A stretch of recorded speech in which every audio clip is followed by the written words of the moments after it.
And hello, I'd like to welcome everyone to tonight's presentation of OTF Connects Global Projects 101, Making It Work in Your Classroom, with Mally Bickley and Jim Carlton, who's actually not able to be with us tonight. So Mally is at the helm, but Mally, you can go into more details about how you and Jim work together.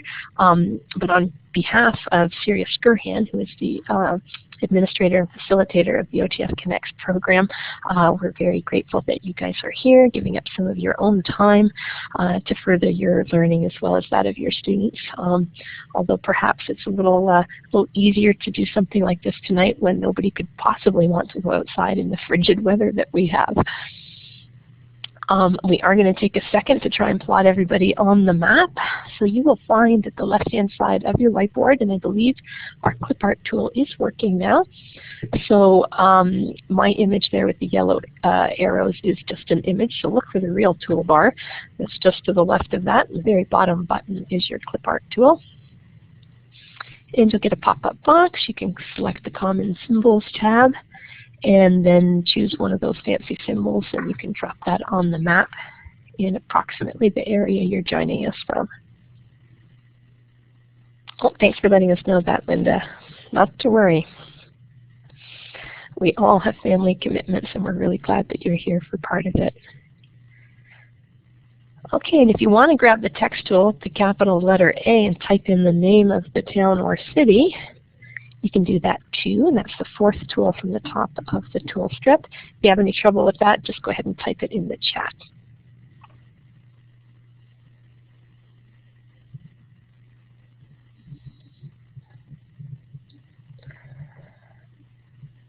Terrific. Okay, so we are going to advance one more slide and hand it over to Mally. And if you run into any technical difficulties, I'll try and help you out in the chat, but everything looks like it's working quite well tonight. Over to you, Mally. I guess it's so cold out there, no one wants to get to be bugging an internet. I was thinking that we should put another map up there, you know, in the winter, where would you really like to be? So it seems like somewhere warm, because we're all in the countdown till March break now. But I'm really, you know, again, happy to, yeah, I know, but that would be cool to do that actually next in the winter. I'm really happy to do another OTF Connects with Syria and Louise, and they've always been very supportive of the programs that we're working with. And what I'm going to talk about tonight, and Linda, you were in on the webinar last time, is some of the, you know, keeping in mind how we keep curriculum and assessment sort of at the forefront when we're doing some of these projects.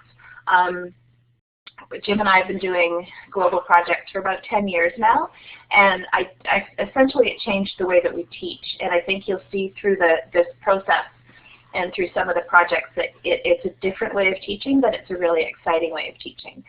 So what I'll talk about at the beginning is a little bit of the pedagogy about why we do it, and then how you get involved, and then some specific projects. So Linda, a couple of these things might be a little bit repetitive, and I try to make it across the board so that I have some primary, some junior intermediate, and then some secondary. And then as soon as you said, Linda, that you were in family studies, there's another one that came to mind that I haven't done in a while, but I'll just mention it just before you leave. So what's global collaborative learning and sort of global learning? It's formations of collaborative partnerships with students and educations and community members from around the world. And it doesn't necessarily have to be global. It can be even communicating with another school down the road, or even in another classroom in your school, because we find, you know, often teaching is a very insular, a profession that we're behind the four walls of our classroom, and sometimes it's difficult to get out there.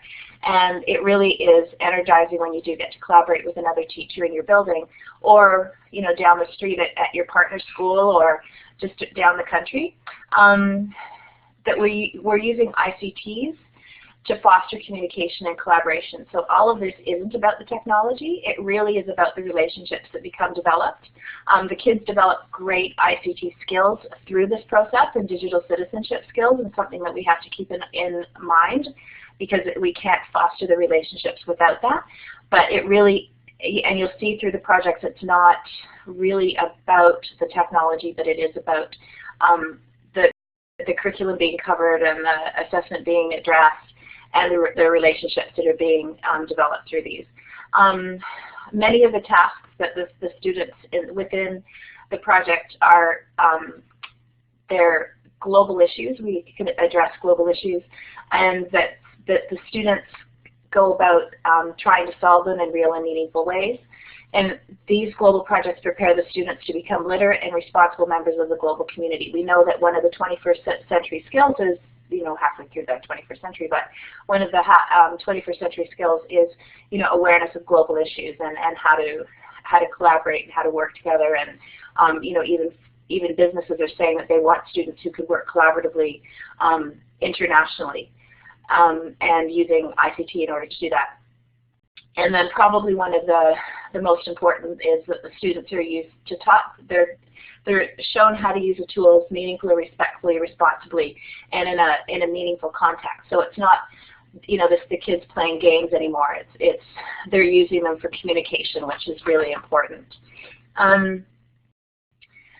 Probably one of the most important things. How do I get rid? I'm just going to get rid of these text tools. There we go. The thing that I find one of the most difficult to address, but the obvious one for me when I'm going through this journey, is the curriculum integration. Many times teachers will say, oh, you're doing global projects, that's just extra work. And it's fun, and it's, the kids really like them, but they don't see it as integrated into the curriculum.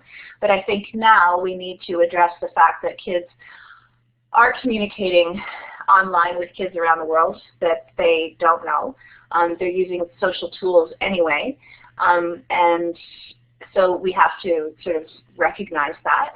And so that's sort of a given. They're publishing online already. They're publishing to Vine and YouTube, and they're using Twitter and Tumblr and all of those tools. But there are ways in order to use those tools in a meaningful way and address the curriculum at the same time. So if you think about these as being ways to cover the curriculum that you're covering anyway, we can also address some of those 21st century things that the kids are doing using social networking. They're becoming globally aware. The financial literacy piece can be addressed through this. And if OTF is also running a couple of webinars on financial literacy, which look fascinating. I'm going to actually sign up for one of them. They look at health literacy, so health problems from around the world, and environmental literacy, like what are we actually doing to our world. So if you think from any of the elementary or secondary perspectives, we need to address those issues anyway, and through the global projects, for me personally, I find they're more engaging for me when we're learning with real life issues and we're collaborating with other people around the world rather than learning through a textbook, because kids are out there learning, gathering their information on the internet anyway. And it also helps with media literacy. So we need to think about how these are helping us develop 21st century skills. And the one thing that I think of one of the things that I think of at the beginning of this process is it can look very messy. That's why I put the picture of the little boy up there, because when you're engaged in a global collaborative project, sometimes it looks a little, not sometimes, it often looks quite a bit different than delivering traditional curriculum. So for some teachers it looks messy, it feels messy, they're not really in control as they might want to be. But what we're really developing are communication skills. We're developing creativity and innovation, definitely the collaboration skills within the classroom, and then between classrooms, and critical thinking and problem solving. And for those of us who have mandated, like in our essential practices right now, inquiry-based learning is part of the essential practices. So these projects really address the need to integrate project-based or inquiry-based learning into your program.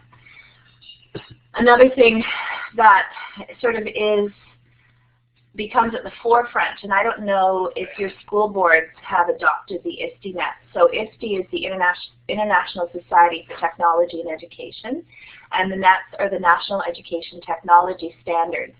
And I put the link to the standards, and they have standards for students, teachers, administrators, and coaches.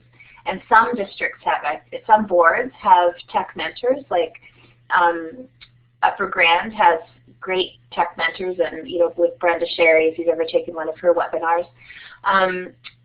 So they have these aren't scope and sequence documents. Not saying that the students in grade 1 need to learn home row and need to know how to turn on a computer.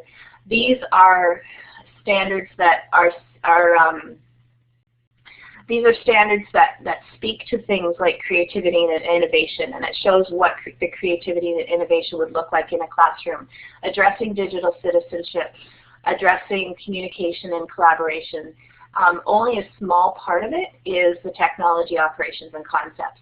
So all of the standards, whether they're for the students, teachers, administrators, or for the tech coaches, they all overlap. So it's a really good document to take a look at and think about how the project will be supported by these standards. So then when you have your administrator or your fellow teachers or your parents coming to you and saying,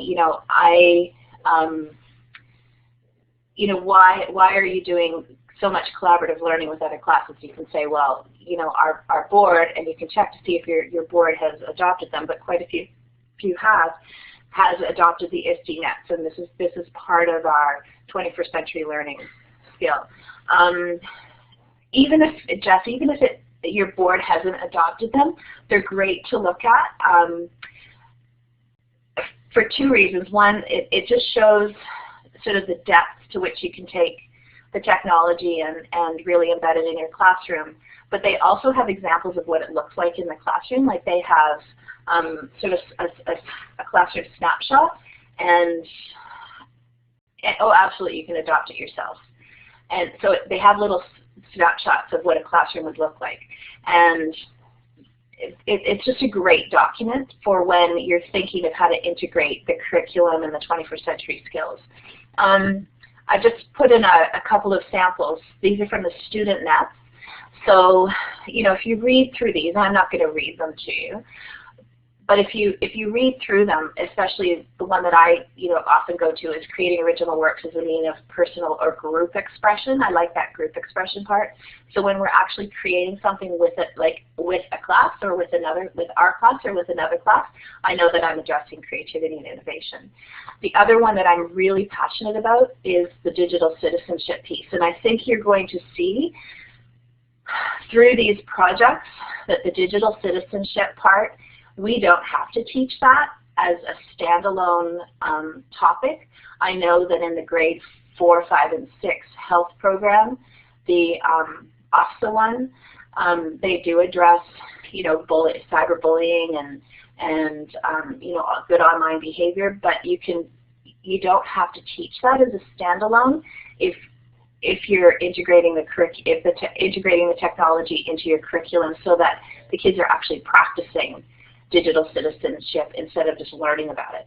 So that's one thing that I really push with my students, and we talk about it all the time when these kids are when they're online with each other and when they're online with other students. This is something that we have to be modeling in our classrooms anyway, and it's supported by the net. So even if there's one thing that you take away from tonight, it's that you can address your digital citizenship piece with using some of these projects.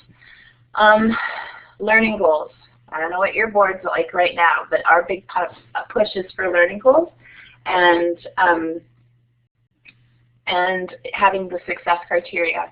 And this is actually the success criteria that I have up in my classroom right now that we're tying to a project, and we're tying it to one of the projects that I'll be talking about later. We're looking at reading text or reading media, not just standard text. We're looking at media or videos and summarizing. So just keep that in the back of your mind. So the success criteria is really important, and tying all of these things to the learning goals.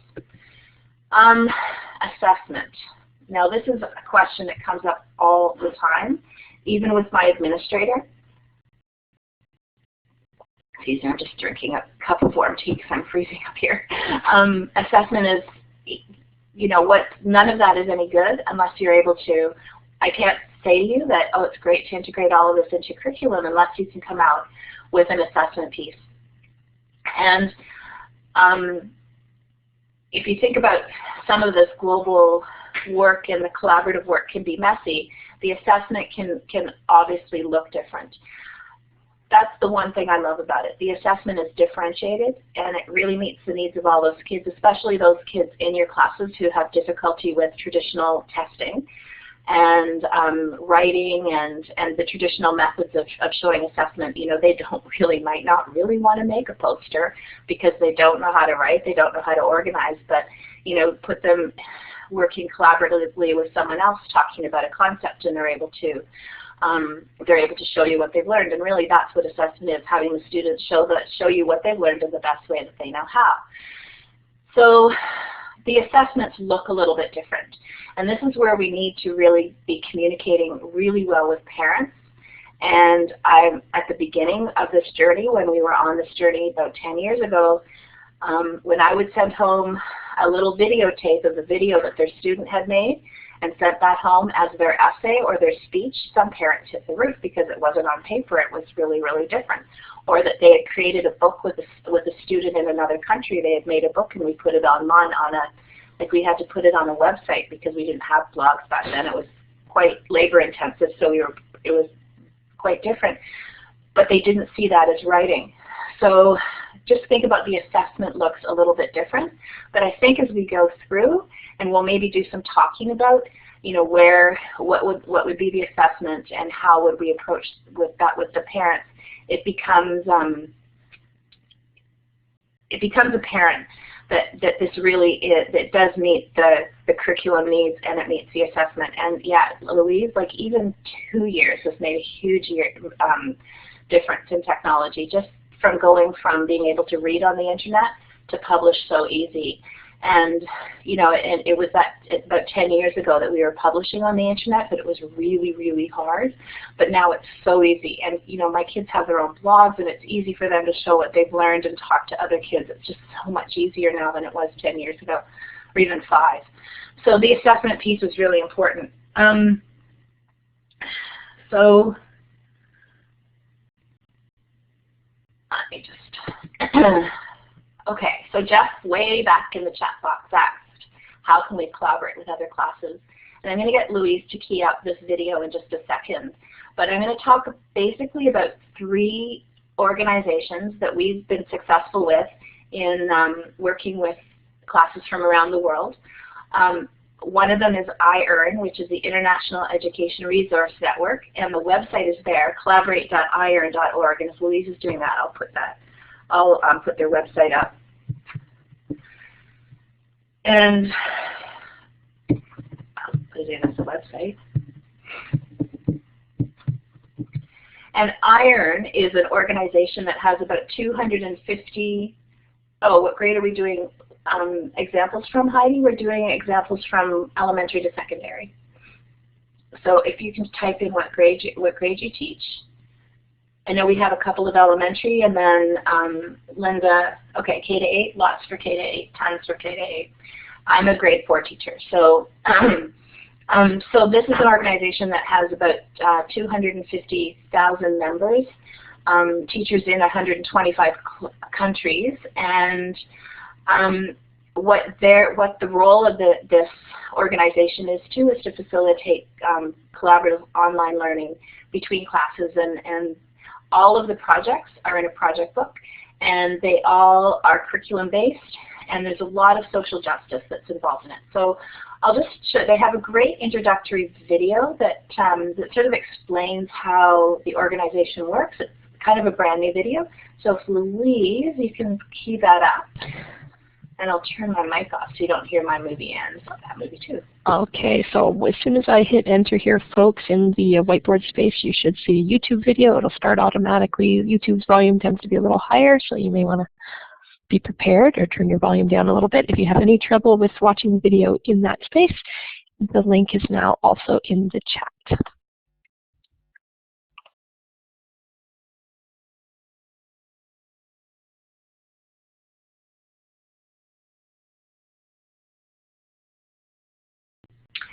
Yeah, it just gives it, Jeff. It just gives just an introduction, and it doesn't have the specifics on how the collaboration work, and that's hopefully what I'll be able to show you tonight. And we're not really focusing on the collaboration; we're focusing on the curriculum areas that the collaboration support.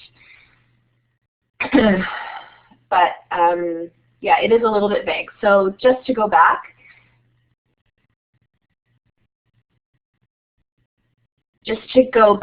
So if you're interested in learning about some of these collaborations, you join IRN, you go into collaborate.irn.org, and there's a join section. And once you joined IRN, it sends a message to me, because I'm one of the country coordinators along with Jim Carlton, and we'll activate your account, and then you'll have access to go into some forums where you'll be able to meet teachers, you'll be able to search out projects and join projects, and go into those project forums and then join the project and meet teachers and say, you know, I would like to join their project. What's great about this organization is every time you join one of the projects, there's a project facilitator who sort of guides the project on. So that person's responsibility will be just to give you some ideas, so that, you know, they'll encourage you, they'll match you with a partner in another part of the world. For example, one that I'm not talking about tonight, the teddy bear project. So she'll put you in touch with another teacher. Then you exchange teddy bears with that classroom, and then there's some activities that go along with it. The teddy bears write journals. They post on a blog about their experiences in their partner country, and then share that back with their students. But there's always a project facilitator who will match you and put you in a group. So within IRN, there are about 250 projects, different projects. They're all cross-curricular. They're all based on curriculum, and they're for different age groups. The one thing that some people like about IRN and other people don't is it's not necessarily divided into elementary, secondary, and secondary. You can have situations where grade 4 students will be working with grade 8 students in another part of the world, and part of that is because the language level. Most of the projects are run in English in many countries. I'm just looking at IRN Pakistan, and in IRN Japan, and in Egypt. And in Mexico, a lot of the IRN centers and a lot of the IRN classrooms use IRN as a way for the students to develop their English skills. So what I approach with my students is I tell them they're like English mentors, that we're mentoring the other students around the world in learning English.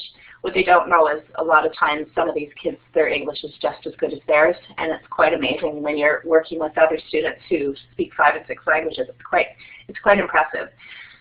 So you can peruse the project book, and Louise put the link to the project book there, and go to the curriculum area that you're interested in, and then once you have access to the forums, you can go in and you can join a project and ask the facilitator to partner you with somebody else. The best times to do this are, just a couple of weeks ago we had another session start. The best times to look at the project book is in August. So if you join IRN, you get newsletters once a month from IRN International, but you also get them from IRN Canada a few times a year, telling you that it's time to be joining specific projects like the Art Miles that I'm going to talk about in a minute, and then holiday cards, and there are some learning circles that we talked about in the other webinar. And so just watch for that information, because the other thing you need to consider is that, you know, we go to school from September till June, but students in Australia, for example, go to school from February till December, and kids in Japan go to school from March until July. So it's just a little bit, not March till July. They have different terms. So there's always projects running, and there's always projects starting and always projects ending. So just take a look and see if there's something that you're interested in. So one of the ones that we've used this year and quite every year to cover some curriculum is the Art Miles project. And it's one of our favorite projects because it really does address a lot of curriculum areas. It addresses obviously the art aspect, but it also is cross-curricular. And it's, oops, why did that jump right to there? Louise, hope things didn't get, oh dear, right to holiday cards. Something's missing. Okay, so you know what? I'll go back to holiday cards because that's actually perfect. That's one of the. This is one of the first ones, and then if we'll just maybe have to upload. We've had some problems with slides this week. Louise has had some difficulty with slides, and we'll just fix it. So technology is not perfect. So holiday cards is one of the first ones to come. That the sign up is in the early September. And once you join IRON, you can go into the holiday card forum and say, I'd like to be put into a group and exchange holiday cards with other classrooms. Now, this is a great project for early primary, and also I would say up until grade 5, because up until grade 5, we have those Canada connections. And especially so many of us, like just put your hand up if you're in a multicultural school. Like in my classroom, I have 9 languages spoken in my class, which I think is awesome. Like I love that. Like most of the kids are second generation or first generation Canadians, which I think is fabulous. So in the holiday card project, what the goal is, the curriculum goal is to teach other classes about our holidays and celebrations in Canada. So we make cards and we write letters and we explain so we do our writing about our holidays. What do our holidays look like in Canada? In turn, we send those cards to 8 classes from around the world, and there's always somebody from Russia and Australia and England. It's a very it's a very highly participated project and really successful because it's been going so well for so many years. So we make 8 packages and send those 8 packages of cards how we are explaining our holidays. So for our students, there's our explanatory writing, and it's also addressing the understanding holidays in our country for grade 1 and grade 2. So we create our cards. These are the kids creating their cards, and then we send them off to other countries. So our cards this year and last year, many of them went over to Taiwan. And so the really cool thing is the Taiwanese teacher sent us a picture of our cards. So you can see those blue cards that the kids are making, and they are on display in Taiwan. So we were teaching the kids about our holidays that they read and understood, and then in turn the kids in Taiwan and in the other countries, Ukraine and Russia, sent us cards explaining about their holidays. And here's some of the cards that we got from Taiwan, and these are again these are little older students because of the English level, but what was happening was it was definitely addressing the curriculum expectation for the grade 1s, 2s, 3s, and 4s, and loosely 5s, about understanding multiculturalism, understanding about holidays and celebrations around the world. So this is one about Chinese New Year, and this is the one about another holiday, the Qixi Festival in China. So awesome project. This is one that is very short, and if you're an occasional teacher, and I think I said to Jeff and Roshan, because they're both occasional teachers, perhaps it's something that you can join, and join with the understanding and say to your group, I'm a teacher who travels from school to school, and I'd like to be able to have my students create cards and explain about, so say you got into a grade 2 class and there wasn't a day plan for that day and it's around Christmas or Halloween, have them make cards and explain to the classes around in the other projects, in the other countries about our holiday, and then have the cards mailed from the other countries to you, so that when you go to other classes, you will have something to show the students. And so it could be one of those little tricks that you have in your bag. But again, a really well facilitated project and guaranteed international collaboration. What also happens through this is students, they communicate in forums, and we'll take a look at a forum in a minute. But they'll communicate in forums, and they'll talk to each other. They'll start, posting pictures of the classes, posting pictures of their schools, so that I use those as shared reading, and we'll use those as shared reading, and we'll read through the forum postings, and then we'll post as a shared writing exercise. We'll post a picture of our school and a picture of our class in these forums. And the one thing that people always ask as well, are they password protected, and can we be posting these pictures in these forums? And they are password protected. The other thing I do in talking about that parent piece is I also every time we do a project like this, I let the parents know. And for two reasons, because again, their assessment's going to look a little bit different. When the students are writing their story in the card, I'll have to take a picture of the card and somehow archive that or photocopy it. So that's the writing piece that I'll be sending home. Or it will be posted on a forum, so the parents are going to have to go and look at a forum. That's actually another webinar that we're doing, and how we assess and archive some of this digital work, because that's something else that's been coming up. Another issue that's been coming up with this digital work. So they always know what's going on, and so they don't think that it's just making cards, that there's a purpose for this card making. So we've got the Art Miles ones now. Sorry, Louise. Yes, they seem to have just been separated, so I think you're okay now to just go forward from where you were. There's just two, right? This one and then this one after. So does anyone have any questions about holiday cards, or can you see the curriculum, how the curriculum expectations are met with that global collaborative project?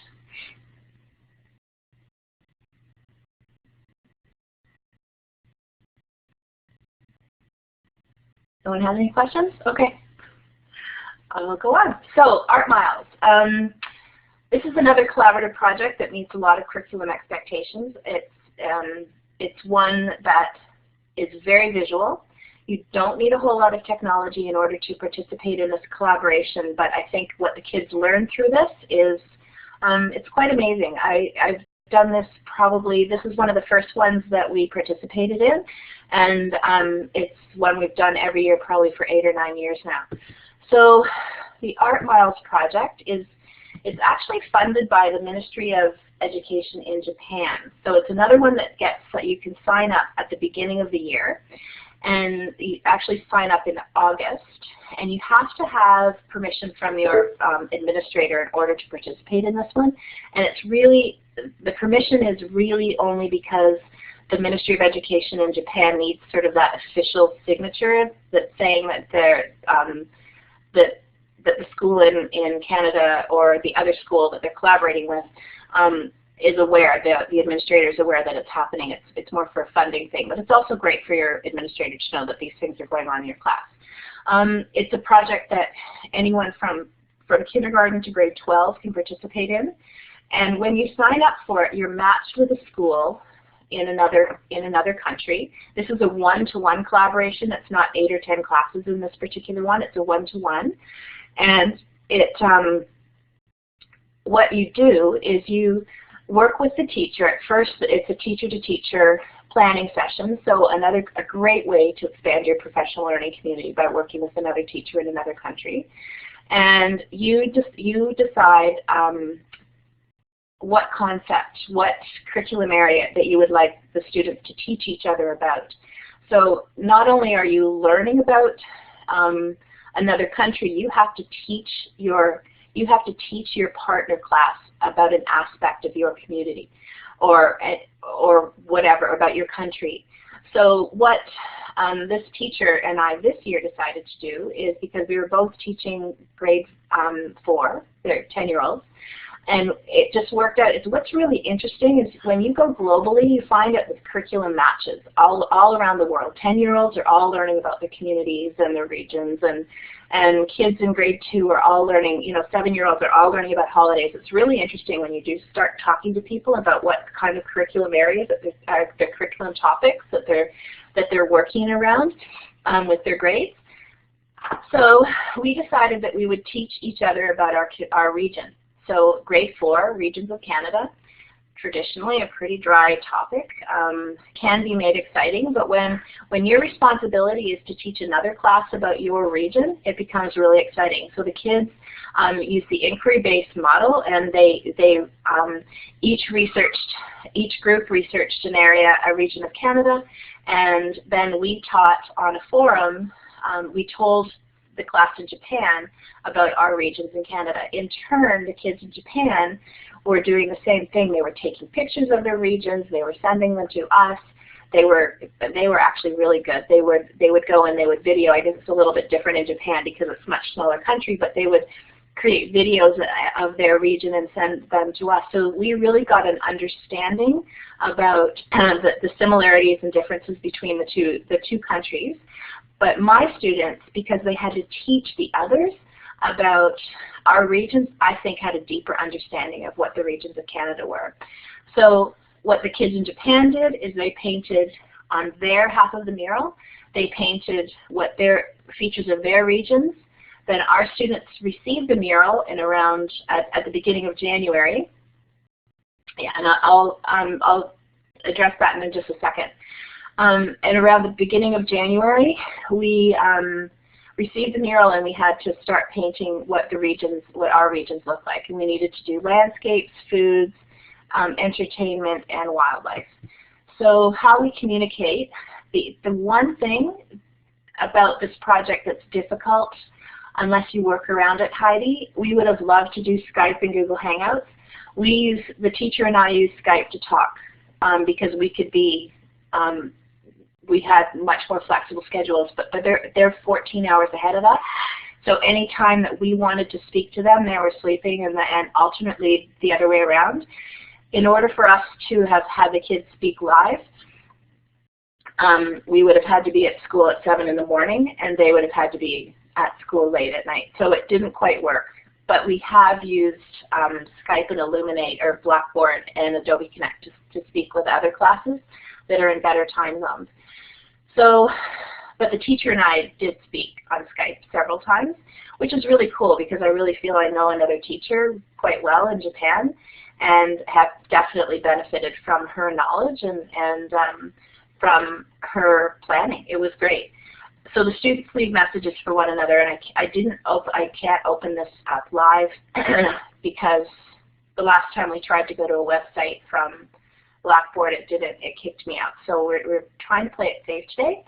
And also I have privacy issues that I really shouldn't be doing that. I shouldn't be showing you because I don't have permission. But within this forum, there's a special bulletin board set up. Within the forum, the kids leave messages for one another. And this is where we did our shared reading and our shared writing about the mural and how we were planning our mural and how we were sending messages for the students. The best way that the kids in Japan actually communicated with my students was through video. They would leave us video messages quite a bit. We sent them a couple of video messages, and that was the way that they communicated. So we had that's called asynchronous communication when you talk when they're not actually live. So we're leaving messages for one another. Just because of the time difference, it was difficult. So the messages would come quite frequently, and we would use that as our shared reading, and then the kids would collaboratively answer them back. What was really kind of cool is when they actually started planning the mural, they would send pictures back and forth of their ideas, and we used the feedback loop, the feedback process. So the kids in Japan would send us, because we're working really heavily on our feedback process right now. So that's something that's very conscious in their minds. So when the kids sent the ideas of the painting, and I don't know if I added them here. No, we didn't. And the kids sent the feedback, and then the students in Japan modified their pictures, the kids were like, wow, they actually listened to us. They took our feedback. So that was really meaningful for them because we are working so hard on feedback, effective feedback right now. So that's another thing that came from this particular project that was really impressive. So we actually, yesterday, sent the mural back. We finished it a couple of weeks ago. We had a couple of weeks to enjoy it and appreciate it because that's really important too. We had people in to see it, and then we presented it at our sharing assembly yesterday. So, and you can hear I hope you can hear them well, but you can hear the kids talking about their regions and what they did and the process that they went through. So I'll just let you listen to that for a second. And that's the mural finished.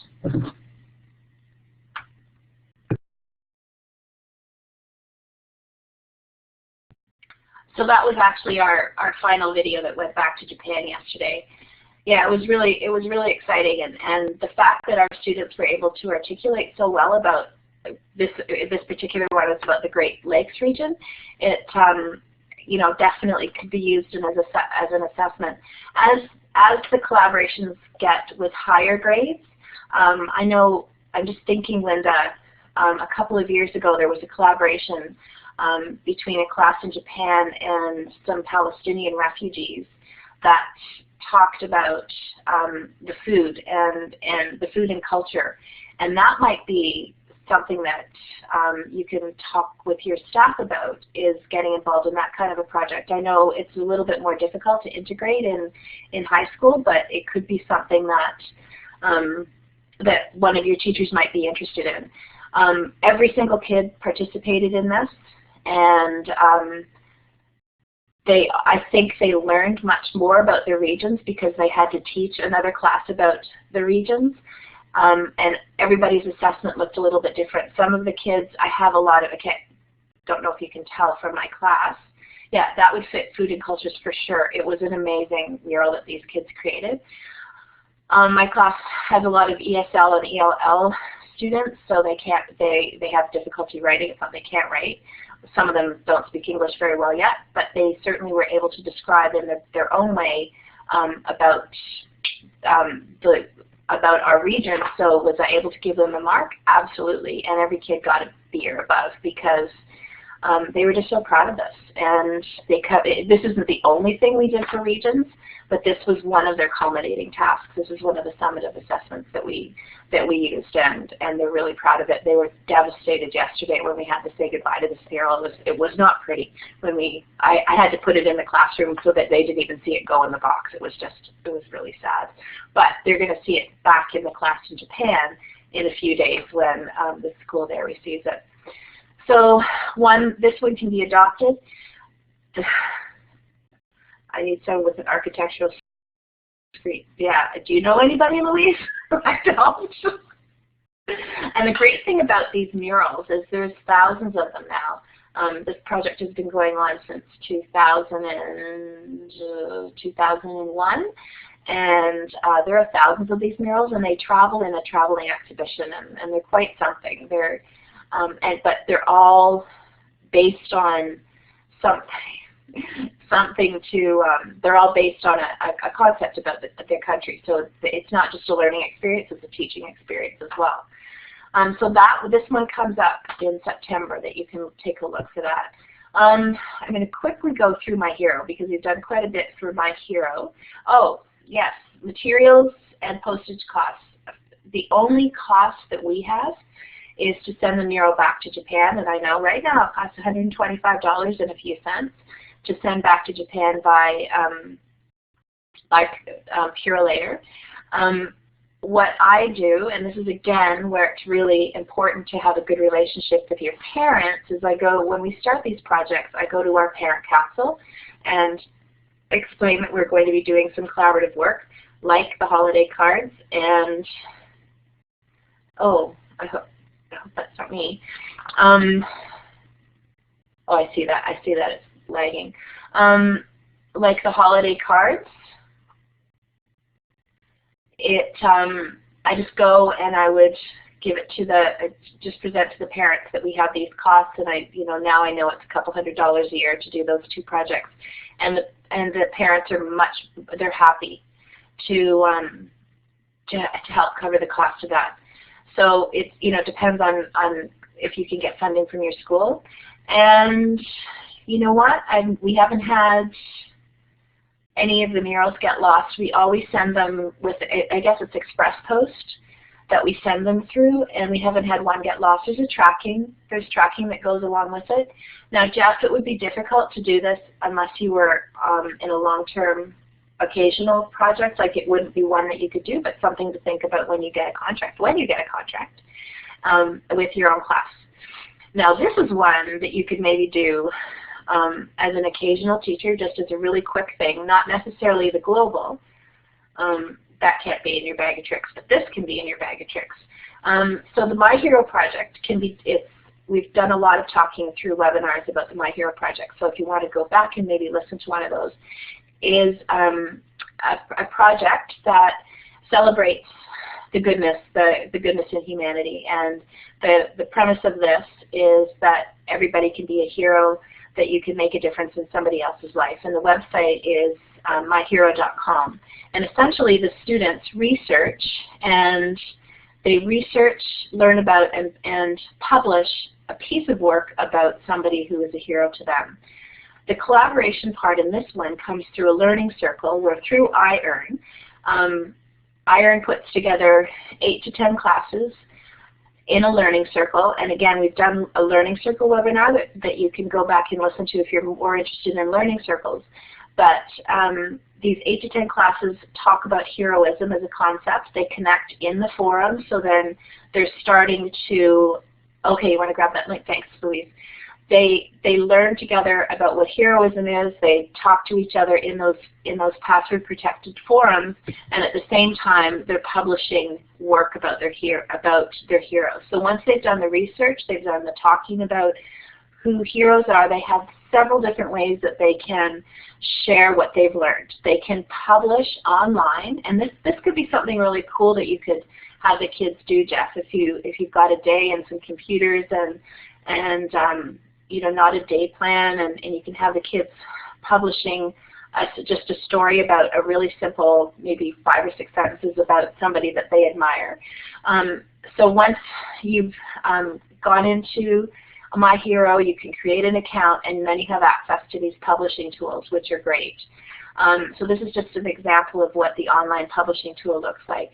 And what you get when you're finished is the students each have the ability to publish a story about their hero. And then the teacher can put it on. There are also website building tools where the kids the teacher can put them, they can collate all the stories together and put them on a website. So you can see, like, right off the bat, this is your biography writing. And I think as I went through the curriculum and I've taught pretty much every grade from K to 7, in most grades they have to address either the biography or the autobiography genre. So this definitely, just from a simple writing project, this can be a writing project, plain and simple. But I think where the hook comes for the students is that they're publishing their story online, their biography online, and it's being shared in a global forum. It's being shared on the web. Now, this particular story, there's a whole story that goes about this particular student, about how he reached out to the widow of David Virgo, and they got together. David Virgo was the man who drove up the 400, and in the street race, there was some street racing going on a few years ago, and I guess it was June 16, 2007, I'm reading the story. And because he was driving up in a big truck, he was able to save 17 people by veering off the road and taking his truck off the road, so that the street races avoided him, and in turn he was killed. So this Gabe wrote a story about David Virgo, reached out to his widow, and then they got together. We've talked about Gabe for a few years, probably since 2007, because it was such a great story about the connection that he made with his widow. And a couple of years ago, I was going back into the My Hero website to do a screen capture of Gabe's story, and I saw that he changed it. So, you know, I really challenge you to think about any student that you've ever had that went back 3 years later and changed their story. You know, who goes back and republishes something from 3 years ago? But I guess we figure that what happened is he knew that it was being published online, so he wanted to make sure that it was current, he wanted to update it, and it was great. And it does take more than one day's work, yeah, it does. But there are things that you can do with this project. You can have the kids do, I'm just going to skip ahead a little bit. You can have the kids make posters, online posters. You can, you know, simply be using, most schools have access to Photoshop, or they could be using them in Word where they insert a picture and a quote and then a banner. So, oh, thanks, Linda, for coming. I hope that it would be great if you did the art miles with your culinary students. That would be really awesome. But Jeff, this is something that you could do. Just in a Word document, the kids can. This is Ruby Bridges. So the students needed to create, we did them for Black History Month. They needed to find somebody who was influential. It is Black History Month right now, but this was a couple of years ago, so this student chose Ruby Bridges. She found a quote from Ruby, and then she gave a character trait of courage, and this was just created in Word. So that's something that can be done fairly quickly. But from this, I could get a media mark, because I'm using text appropriately, I'm using images appropriately, and I'm creating like an advertisement. And these are based on the Foundation for a Better Life posters that you've probably seen. Students can also create for secondary students, now my kids do videos. We do quite a lot of video making because that's something that I'm quite passionate about, and I'm also involved in the Adobe Voices program. But students can create videos about their heroes as well, and submit them to a film festival, and also submit them online. So it's another way of using media. It's addressing some media expectations, and it's still also addressing that research. So again, by participating in this project and globally with other students and publishing globally, you're meeting quite a few curriculum expectations. The film festival, if you want information about the film festival, they have information on the My Hero website. You just go into the section that says Film Festival, where students can submit their work, and it's adjudicated.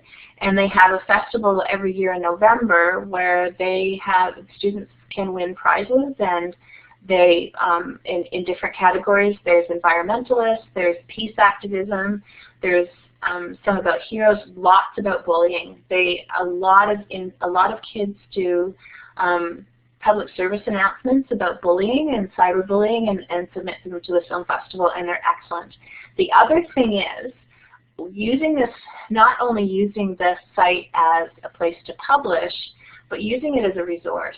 So I often, if I'm starting a concept, for example, when we do our habitats, the grade 4 science has to do habitats, I'll go to this site and look up some of the films that have been created by youth about the environment.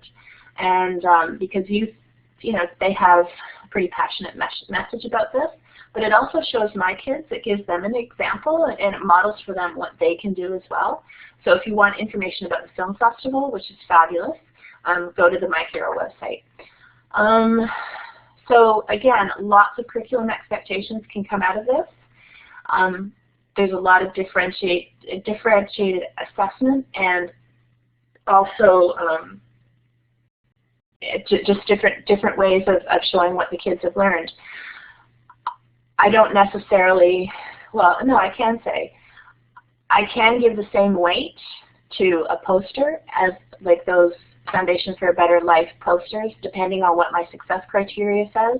If my success criteria says that they're researching about a hero and learning about their character traits, how they decide to show it to me is up to them.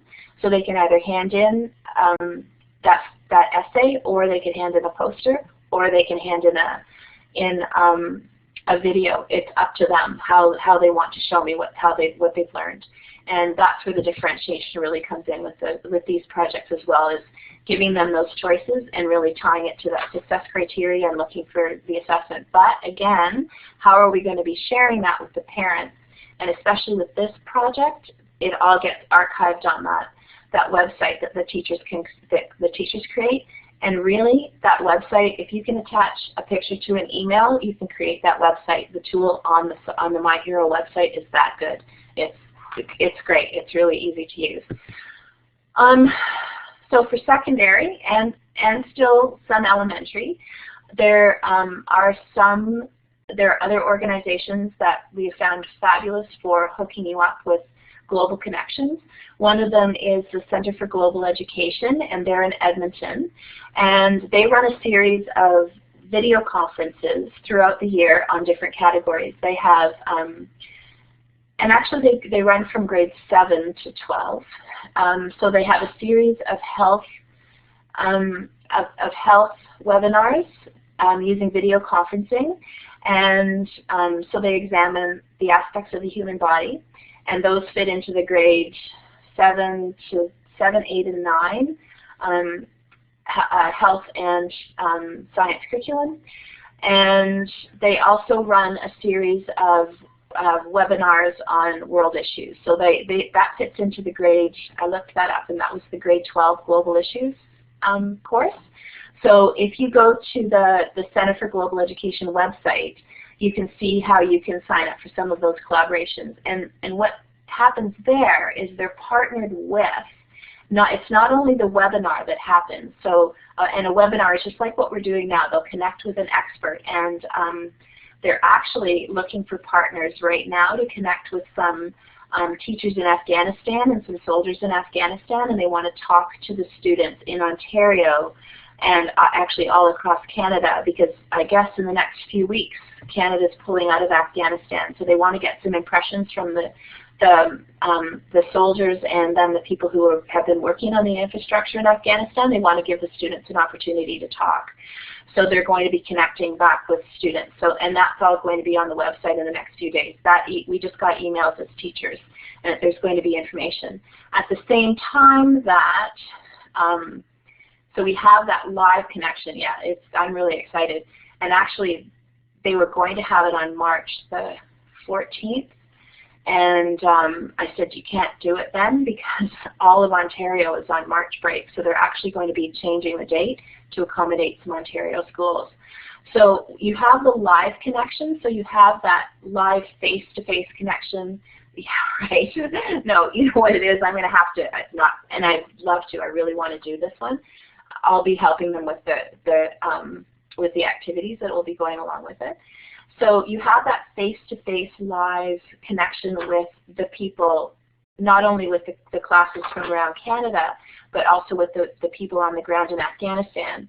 But I'm just going to skip ahead to that slide. Oh, here it is.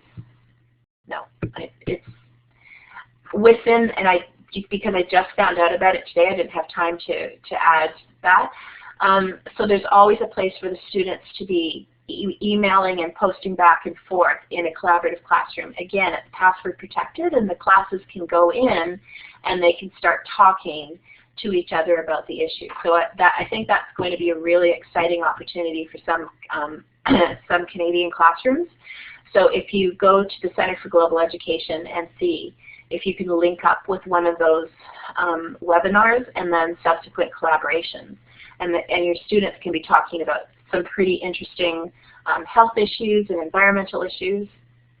Probably my favorite environmental issue project to participate in, and Louise has heard this one a few times, is called Deforestation. And that one is a partnership between Taking It Global, which is another organization we partner with, and the Center for Global Education. And what happens in this one, and this one's great for grade 4, grade 6, grade 7, and grade 9. And I'm not sure which, I think it's grade 12 environmental science. but definitely grade 4, 6, 7, and 9 are all studying human action on the environment. So what better way to study human action and human influence on the environment than to talk to somebody who's on the ground in an area that's being devastated by humans. And in this project, what you do is, it's 2 parts. There's two aspects, 2 layers to this one. So you connect with some scientists who are on the ground in Borneo. And in Borneo, they have a huge problem where the trees, the rainforest is being cut down, and they're planting palm trees and for palm oil farming. And what happens when the rainforest is cut down is the orangutans and several other species are losing their habitats. So the students learn from the scientists on the ground about the deforestation that's happening. At the same time, we're also learning that there's deforestation happening right within Canada, in the boreal rainforest out in British Columbia, and also up in the regions of the Canadian Shield. So they're making those connections back to Canada as well. But I think the hook for them is that they're seeing that there's so much, because the orangutans are being killed, they're losing their habitats, and what this particular scientist is doing is he's going into the rainforest and he's sort of rescuing these orangutans and rehabilitating them back at his site. So the kids actually get to see and meet the orangutans that Willie is a scientist, and they get to meet the orangutans when they speak to Willie live and talking about the issue. So then the next layer of this is the kids they become Earth Watchers. And this is sort of where the curriculum-based work happens. And the kids are doing some more research about the human impact on the boreal rainforest or the Borneo rainforest or the forest in Northern Ontario. But in this particular one, they're able to monitor some land in Borneo. So when you sign up as an Earth Watcher, what happens is you're given a plot of land in Borneo to watch over. So you can actually log into the Earth Watcher site, and my piece of land is the one that's highlighted with yellow. And so we just did it as a class. We sort of did it the first time we did this. We did it as a class, and we monitored the piece of land, and we'd look at it when we were talking about habitats. We'd look at it every day, and if there was one of these little yellow markers, that would indicate that that there was some deforestation going on in that area. And then what we were able to do is send an email to Willie and his team, the Willie Smiths, and his team, and then they would go and send somebody to look and see what was actually happening on the ground. So essentially the kids were still doing the research, they're still looking at the impact, they're using their writing skills to write the scientists and the team that's on the ground, and then essentially feel that they were making a difference and hopefully saving that plot of land. So that was really cool. At the same time, they were still they were going into the forums, and then they were talking. There was a facilitator in this project that was asking questions of some of the students. So they would put in a guiding question, and the kids would go in, and it was almost like a diary. But because we were doing it as a class, we did it as a shared writing experience. So from this, I hope that you can see that we're covering the science curriculum. We're definitely covering the science curriculum in those grades. And they're using their writing skills. They're using their digital citizenship because they need to be responding appropriately in these forums. And they're essentially making a difference in the lives of those little orangutans. It was really cool. Yeah, geography too, definitely. Yeah, I think it's great. It was grade 7 science and geography. I think it crosses over with. So I won't show you this because it's getting late, and I'm going to hopefully leave some time Yeah, economics, demand for the products. Yeah, the kids did this whole thing about not purchasing any products with palm oil in them, and they learned all about all the snacks that they were eating that had palm oil. And they had a chart, like they would literally take the wrappers from students and put you can't eat this anymore, and put it on a bulletin board and make an awareness chart. It was quite interesting to see how passionate they got about it. Another organization that's really great that we're just beginning to. Oh, you've got some great ideas there. Louise, you're just on fire. The flat classrooms, the flat connections. It used to be called the flat classroom project, and that's another way where students can be connecting. For this organization, there is a fee, $50 to join the project, and then again, there's a facilitator who will guide you through it. But I wanted to show it to you. Oh, that's where it went. I wanted to show it to you because it's a great, there are some really great projects, and the one that really caught my eye that I'm considering joining is the Global Youth Debates. I know the one thing in sort of on our assessment piece that we have to address is the oral language. And I find that really difficult to plan for and assess, and when I looked at this, it's a guided way to do debates and having the students do debates. So it's, for me, I'm looking at it as doing their persuasive writing and then tying it to their oral language as well.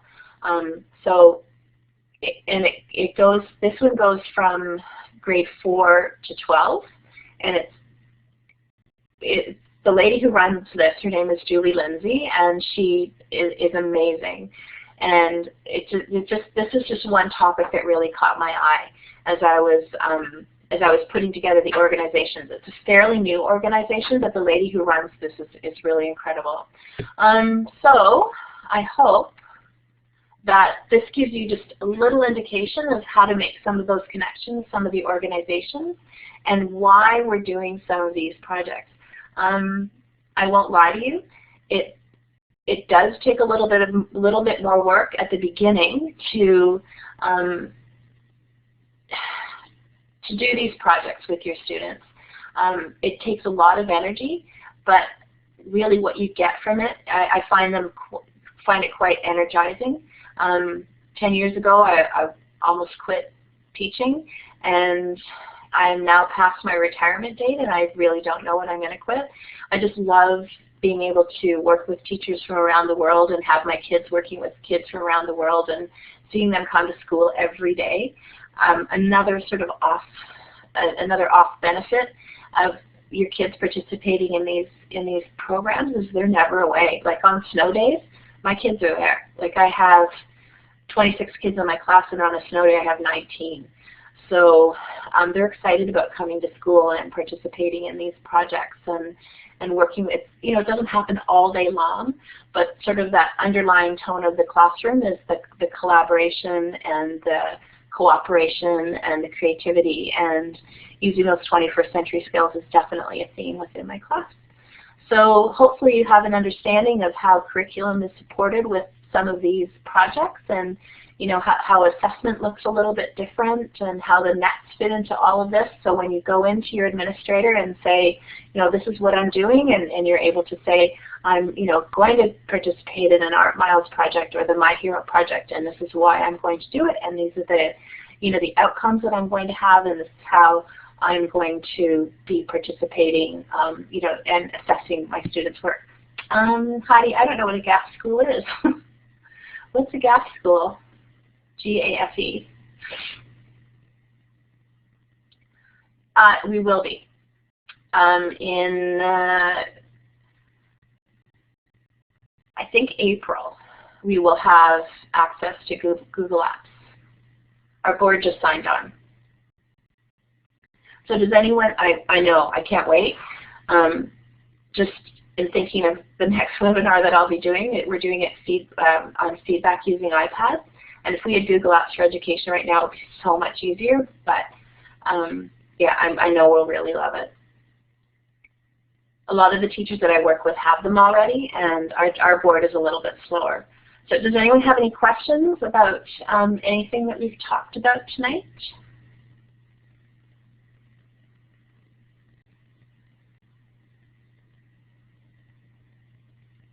You can either grab a microphone or type in the chat box. And I hope Jeff and Rashan, that you've seen something that you can take back to put it in your little trick bag. What I would do is take a look at that project book, because there are some projects that you can do sort of with smaller groups of students.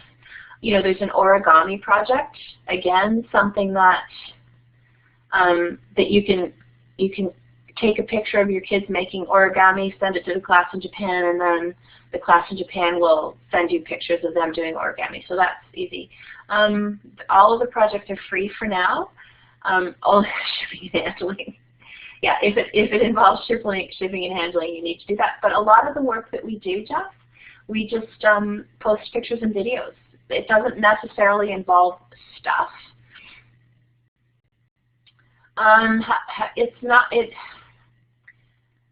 Okay, it is, once you get involved, sort of the advice that we give people, I know that a lot of people have great ideas for global collaborations, but they have these fabulous ideas, but they don't have anybody to connect to.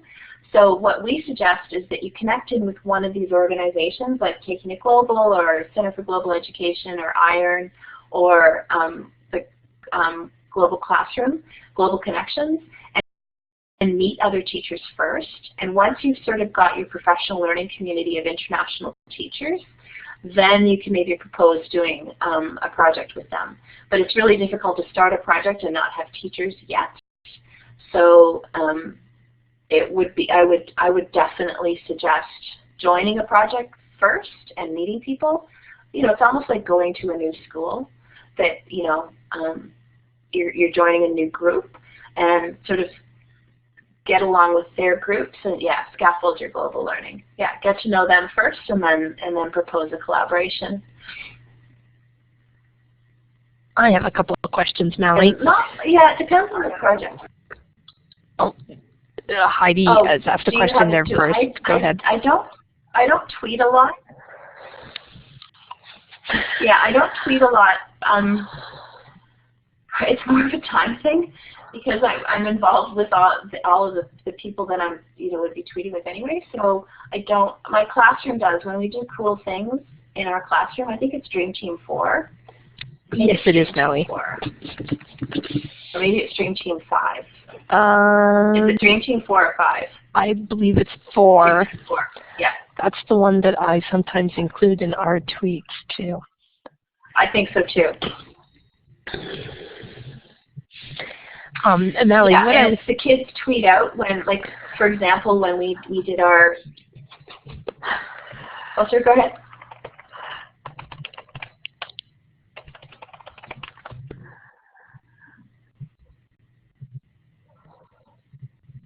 Oh, I was just going to say, it's mostly for the kids. They tweet. Okay, what I was going to ask, Mallie, so... My phone just rang. Hi to you, Sam.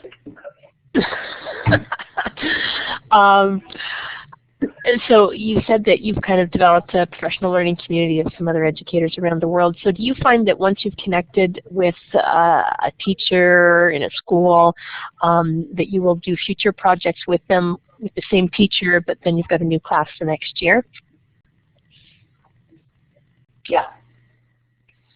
Yeah, and it really grows from there, especially if you join a learning circle and you have more than one teacher that you're working with at the same time. You tend to, a group can tend to gel that way, and if the project is successful, then often you propose to work together on future things. Okay, that makes sense.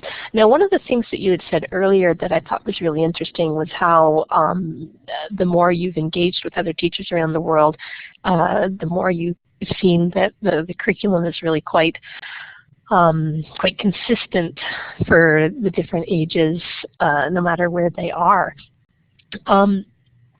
Have you had to, like, because obviously, you know, in our curriculum, there's the general expectations, and then there'd maybe be some more specific strands that are related to obviously the Canadian and you know, regional stuff or different cultural things. Have you found that when you're communicating with other teachers that you've ever found that some of their expectations that may be different than ours still, I don't know what the word is, whether not just that they make sense, but perhaps they have some expectations that aren't in a direct alignment, but touch on some of our other stuff. And so do you build projects with the intent of covering particular expectations, or do you find you start a project and then you follow up with those expectations and where everything fits?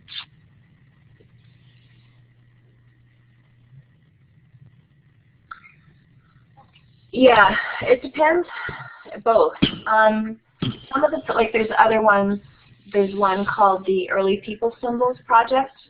So that, you know, just from the title of that, obviously it's old grade 6, now grade 5, social studies curriculum.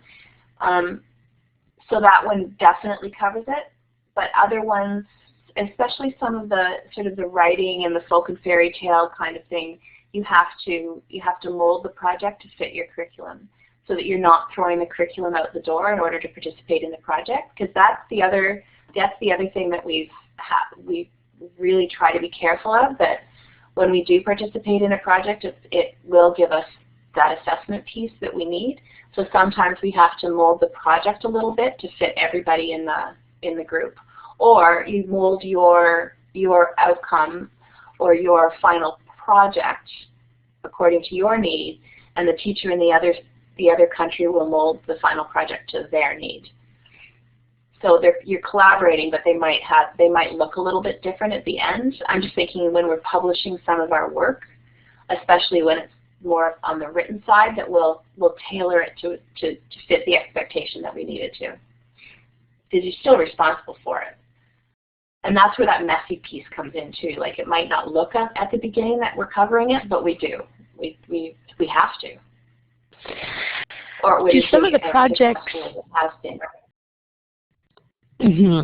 do some of the projects, do you find that you end up doing further things within your own classroom once the project is completed, and that it just extends and continues on in terms of making those connections and always drawing back on their experiences?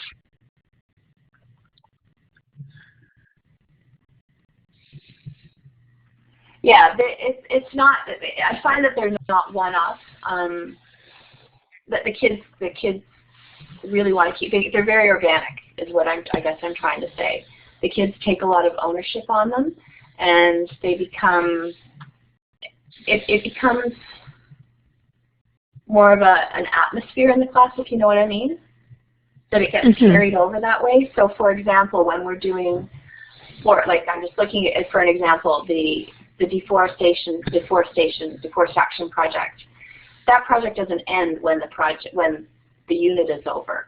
It becomes carried over into their environmental stewardship kind of thing. Like, it becomes part of ingrained in the classroom atmosphere because they've learned it and they are now responsible. And I'm just thinking, you know, of some other projects. We did a water pollution project with a class in India where we compared water quality, and they were a high school class. We compared the water quality, and that was early in the fall, but the learning that went on still happened, and it continued through, like, because of the environmental stewardship that went on.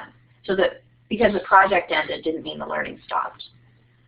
And sort of the kids' commitment to the environment deepened, if you want, right?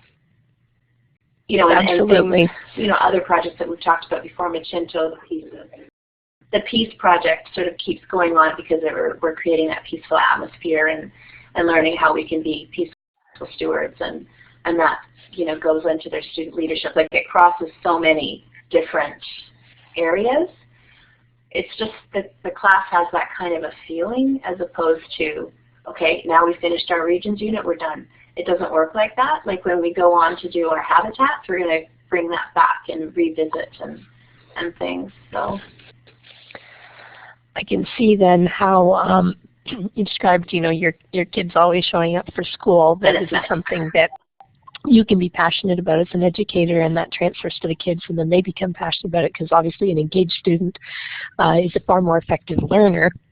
And these projects certainly make it evident how you can take that energy from something that really counts and has that real world meaning, and make sure that you deeply identify those strong curriculum ties, find ways that you can create aspects that you can use for assessment, and it just becomes this very organic whole. That's what I'm hearing you describe it as, and very much a backbone throughout your days and weeks in school.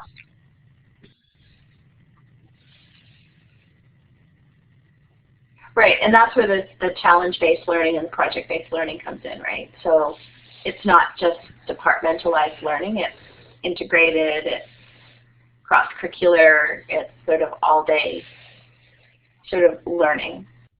Absolutely, that happens. Learning at its best.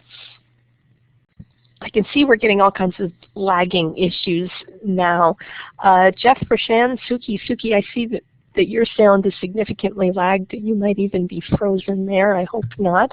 But if Jeff or Rashan, if you have any more questions or comments or anything like that, by all means.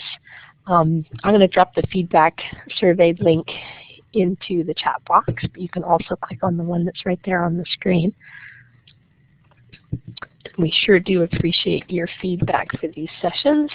And Mally's next session, I did go pull up my calendar. We've got you again on March 27th, and that is with using iPads for effective feedback. We also certainly encourage you to go to our past webinars and resources page, which we always include in your follow-up email that you'll get later tonight or tomorrow. But I'm going to drop that in the chat too. And the easiest way to look for some of the other sessions that Mally and Jim have done, let me just type this in here, is to just go to that page. It's just a big chart. They're ordered by title, but just go down the right-hand column, which is where the facilitators' names are, and look for Mally's name and Jim's name, and you will see we've got quite a few in there. So some of those other projects that Mally touched on briefly, those other sessions will go into more detail. But certainly go and explore those websites. You'll find plenty in there. And oh, Suki, I see you got a comment out. Well, that's nice to hear, isn't it, Mally? Just what you're looking for. That's terrific. All right, well, we thank you all for your time tonight. And Mally, thank you so much for bringing those global projects back up to the fore, and definitely making them seem doable and worth doing, of course, and making some of those ties to our curriculum and assessment requirements a lot more obvious. And yes, Mally is very, very reachable, so please do connect with her. Her email address is always online. That's true too. That's the thing, right? The more connected in you are, the less you can be away from your computer. But that's terrific. So thank you again, everyone, and thanks, Louise, for being like an awesome moderator. Oh, you're welcome. Thank you. It's easy when you provide very, very helpful PowerPoint, so thank you. And we'll see you all again soon. I should mention next week's sessions, we've got critical thinking using cascading curriculum as a springboard for social studies inquiry, which would tie in extremely nicely with tonight's global projects, and that is on Tuesday night. And then on Wednesday night, we've got Peter Skillen and Brenda Sherry with making student thinking visible, which certainly could have a lot of tie-ins here as well. I know, Mally, when you're talking about all the kids that are in your class that might be ESL or ELL students, and how you adapt the different ways that the kids can demonstrate their learning in order to accommodate some of those you know, the different stages that they're at with their English language development. Making things visible certainly would be helpful. So thanks again, guys. We will see you again soon.